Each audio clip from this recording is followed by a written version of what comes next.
Had it, lost it. Good support. Shane Wright. He'll move on. Broken up. Kovacevic will send it back for Matheson.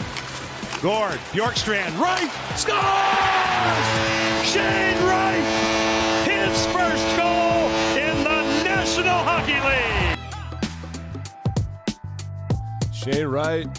Welcome to the show, bud. Welcome to the show, Shaney. For the Seattle Kraken. One of the coolest color palettes and marketing situations in all of professional sports. This is Interesting to See, your daily sports podcast. News, narratives, takes, and gambling. Today is Controversial Wednesday. Remember hockey? Let's hear some hockey sounds one more time. It's time to get into the NBA and hockey. The NBA players will start caring a little bit more in about a month. But let's just listen to hockey. Let's hear some hockey real quick. Just some. Bjorkstrand, right, scores! I gotta find out who the dude is calling this game. Damn, what a call for a December game. Shane Wright, of course, was one of the most highly touted draft picks. I don't know if he went first overall. He went top 2 or 3 or something. And, yeah, good for him. Good for him getting his legs under him and whatnot. And welcome to the show, dude. Congratulations to the Kraken for having a real one. Here we go. So it's Controversial Wednesday, and I've got a couple controversies for you. But before we do that, we'll go through some news. The first thing is that Odell Beckham Jr. very much appears like he may or may not be ready for even a single playoff game this year. So the Cowboys, the Giants, the Bills were discussing what it would be like to sign OBJ, but this is from Ed Werder. Quote, the Cowboys have concerns after Odell Beckham Jr.'s physical that his recovery from tearing his left ACL in the Super Bowl has not progressed enough to ensure that he would play before mid-January, and possibility exists signing him would have no benefit until 2023 season. Yeah, and you could put him on, I don't know, practice squad. I mean, I don't know how injured reserve is going to work. Yeah, I don't think he's going to play. That's kind of been the vibe. We'll see what happens. There's no reason not to offer him money. Everybody guessed that he would try to win a Super Bowl this year with like the Bills or the Cowboys and then return to New York and kind of finish out his career. I don't know. We'll see. I don't know how he managed to stay such a superstar. He's a very good receiver, but he's not as good a receiver as he is famous. And that's, again, not taking anything away from his superstardom. He's just super famous. Baker Mayfield was cut by the Carolina Panthers and claimed by the Los Angeles Rams, which is hilarious. Nobody put in a claim for him, just the Rams. Just the Rams. They're on their third-string quarterback, which is Brock Purdy. No, Brock Purdy is the – and I remember – do you remember on Monday I said Brock Purdy sounds like he's from Oklahoma State? I was wrong. He's from Iowa State. Same thing.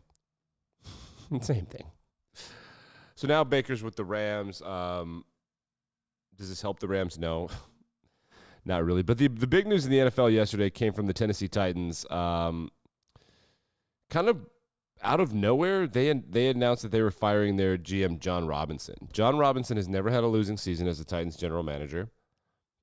Made great decisions like hiring Mike Vrabel. I think he was involved in that. He drafted Derrick Henry, I believe, maybe. He was also involved in drafting A.J. Brown, but he traded A.J. Brown, and then A.J. Brown rubbed it in their face against Philadelphia in Philly this weekend, and there were a bunch of Philly fans screaming and taunting the owners in the owner's box at the stadium. So I wonder, but the firing, though, was so weird for how like stable and good the Titans have been, that people are like, is there something going on here? Like, what's up? Why did he get fired? This is from Ian Rappaport, Rap Sheet. Is it possible this A.J. Brown trade is the reason that he got fired? It's really strange. It makes no sense. He's super good. And to fire a GM midseason, it shows an ownership group that's embarrassed. Maybe it seemed like the A.J. Brown trade made it look like the GM and the head coach weren't on the same page. I don't know. Very strange. Very strange situation. Okay, Controversial Wednesday. We've got a couple for you. Let's start with the murder. I'm just going to talk about this murder, and then we'll be following up on it as the season progresses. So somehow this missed my radar and everyone else's radar. On November 21st, it was reported by the USA Gannett affiliate of New Mexico, I think in Albuquerque. So a New Mexico student, a University of New Mexico student, was killed during a shootout in November. The shootout involved a New Mexico State basketball player, and this is what we think we know.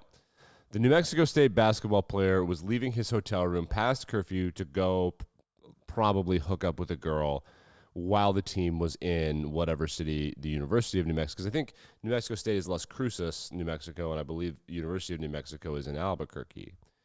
This guy was leaving his hotel room to go hook up with this girl at the University of New Mexico. It appears that she had no intention of hooking up with him, but was luring him into a situation where he was going to get jumped as some sort of payback or vengeance for something that happened. So the girl was 17, so that's a fun fact here. And once he got there, they jumped him. And one of the guys that jumped him was so mad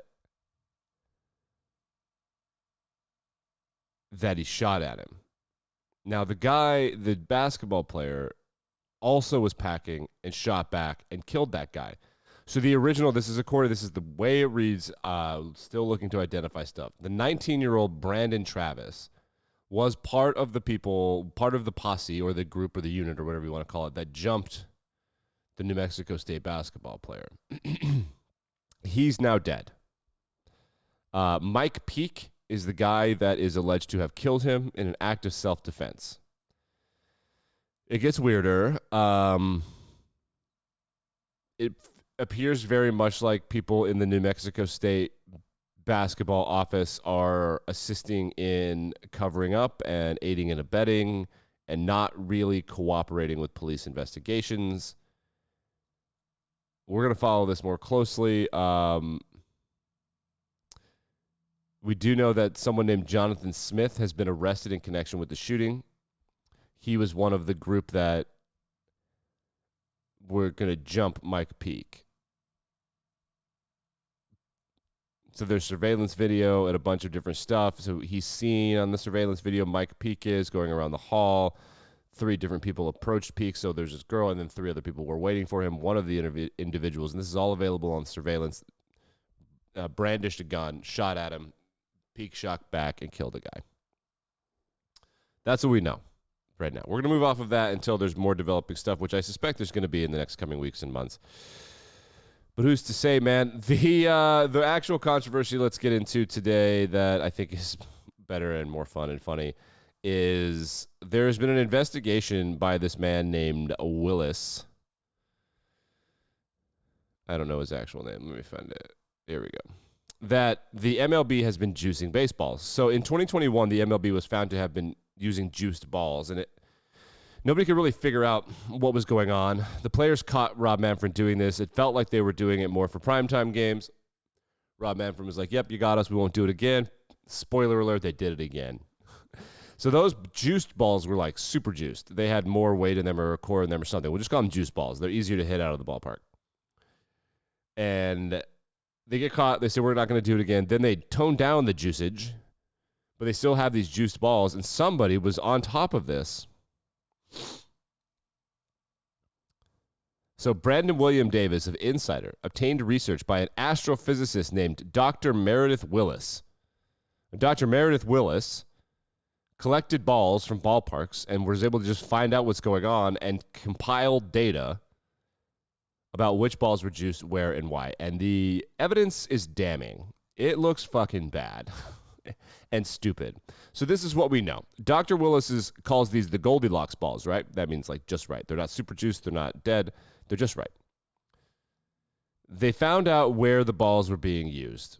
Okay, so look, you can see, I'll pull it up on the screen here. Here's the graphic per the Bleacher Report, I believe. So commemorative games, check. Things like that. Think of the Field of Dreams game, All-Star Week. There's only one other thing that they were used. They were used in All-Star games, around All-Star games, commemorative games, and this yellow thing right here is they were used in the postseason, of course. Say, Nick, what's the blue graph here where the second most usage was? That was the New York Yankees. And look when they're being used. In August and September, when Aaron Judge is going for the home run record.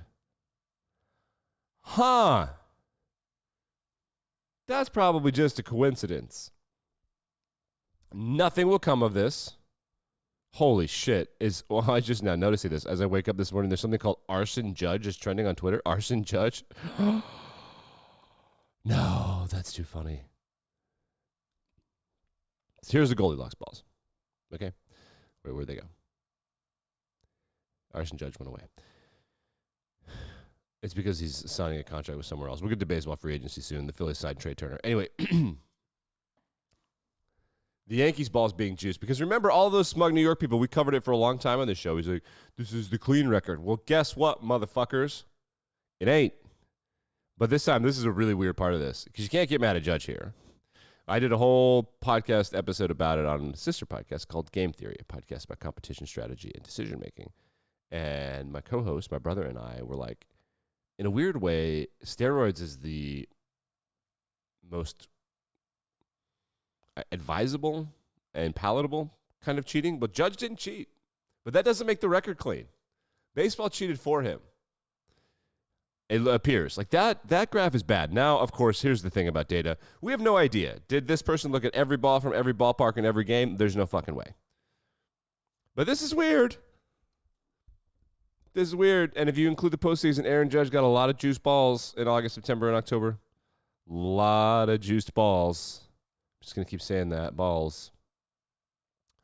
One other thing before we get out of here. The transfer portal, we said 1,000 football players have entered the transfer portal. There are 13,000 Division I FBS football subdivision, football bowl subdivision. There are 13,000 of them in the country. 1,000 have entered the portal. So my thoughts on this are more that this is going to become like pro blah, blah, blah. Like, yes, for sure. That's going to happen, and education is going to continue to be deprioritized in most of these schools. And by the way, a lot of these schools, the education is garbage anyway. Even some of the really, really good schools, these players are funneled into programs like communications and art history, and it's not the same thing as learning a degree because those degrees are hard and they can't dedicate the entirety of their existence to the sport. I also want to point out one other thing. This is getting attention because it's Division I football. The problem is exactly as bad, if not worse, in other sports. Women's soccer, it was a mess. I don't know how many, but it was a ton, like many, many more than the people were ready for. And it points to a larger situation, which I think is like this idea of amateurism. When we think about all of the things that are going on in the NCAA and is football going to basically become a pro sport, that's great. But there's millions and millions and millions of dollars at stake for everybody in college football, the players included now. There's not that kind of thing available in any of the other sports. Perhaps Duke basketball, and without Coach K, we'll see. But those organizations still run that way. Women's soccer coaches and women's basketball coaches don't operate as if they're any worse than the football team. And I can tell you, having been involved and around high-level Division I athletes, it's not a great experience for almost any of them.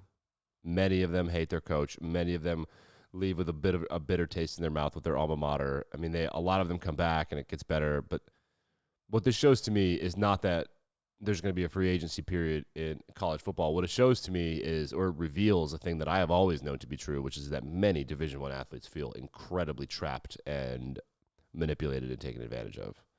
And it's not going to get better. And I'm telling you right now, if you dig into this, the problem will be worse in other sports, I promise. Because no one cares. No one cares at all about whether or not the field hockey team is good, except for the coach who stands to get fired. So, yeah, I mean, of course they transferred. If rules is rules, man. If you can fucking do it, do it. You got to take care of yourself, got to take care of your family. That's it for Controversial Wednesday. Aaron Judge's home run record is bullshit, and there's a murder in New Mexico that we're going to have to continue to, follow up on. Like, rate, review, subscribe, back and better than ever tomorrow to preview Thursday Night Football.